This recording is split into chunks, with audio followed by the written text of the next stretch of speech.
Please help me to reach 500 subscribers. She said it so casually, maybe we should take a break. No argument. No warning signs. No tears. Just those 5 words tossed at me like they meant nothing. And right then, it hit me, everything we had built, every memory I thought mattered clearly meant far less to her than I believed. She wanted a break. What she didn't realize was that I was about to show her exactly what that looked like. We had been together nearly 5 years. I honestly thought we were strong. Not flawless but stable. We shared laughter, trips, plans, dreams about the future, or at least I thought we did. That illusion shattered on a quiet Thursday evening. We were supposed to be packing for a cruise we'd booked months earlier. I was excited. She was distant, distracted. Then she sat me down and said it, calm, controlled, like she'd rehearsed it in her head. I think I need some time. A break. I stared at her, waiting for the joke that never came. A break from what? We hadn't been fighting. Nothing seemed broken. But the emptiness in her eyes told me everything. She wasn't confused. She wasn't unsure. She had already checked out. All I need is space, she said with a shrug. I need to figure out what I want. That sentence hurt more than any shouting match ever could. Because we had given each other space. We had time. What she really wanted was freedom, from me, from us. I didn't argue. I didn't plead. I didn't let her see me fall apart. I simply nodded, stood up, and said, okay, take your space. But inside, a decision had already been made. That cruise wasn't refundable, and I had no intention of letting it go to waste. If she wanted distance, she could enjoy it alone at home. I was still going. Just not with her. And that's where her best friend came into the picture. For clarity, I didn't plan this from the beginning. Her best friend, let's call her Emily, had always been around. She was the one who actually listened when my girlfriend tuned out. The one who remembered my birthday when my own partner forgot. We weren't especially close, but there had always been an unspoken understanding. When people found out we were on a break, Emily messaged me, I'm really sorry. You didn't deserve that. I read that message again and again. Maybe it was just kindness. Maybe it was sympathy.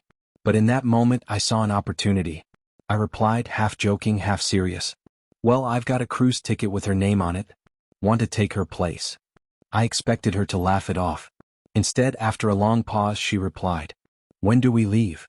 On the morning of the cruise, my girlfriend, no, my ex, texted me. You're not actually going, are you? I answered with a photo.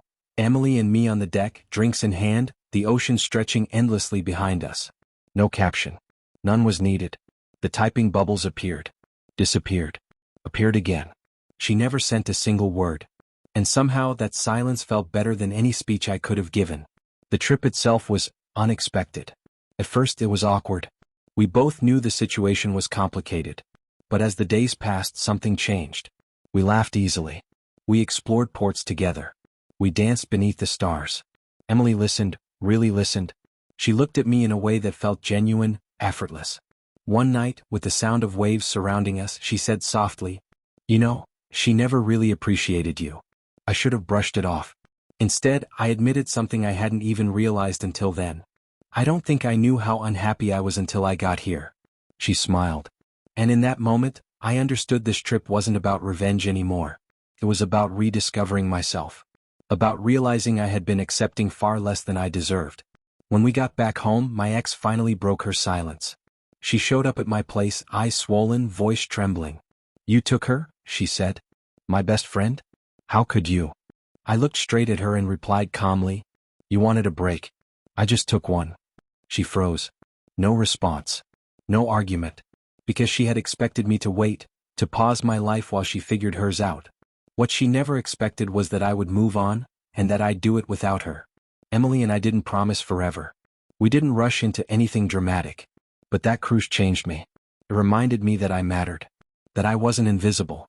That I deserved attention, effort, and respect. As for my ex, she was left facing the consequences of her choice. She lost her relationship. She lost her best friend. And she lost the control she thought she had. She said, let's take a break, believing it put her in charge. What it really did was give me permission to leave. And when I did, I didn't just walk away. I sailed right alongside her best friend. Please help me to reach 500 subscribers.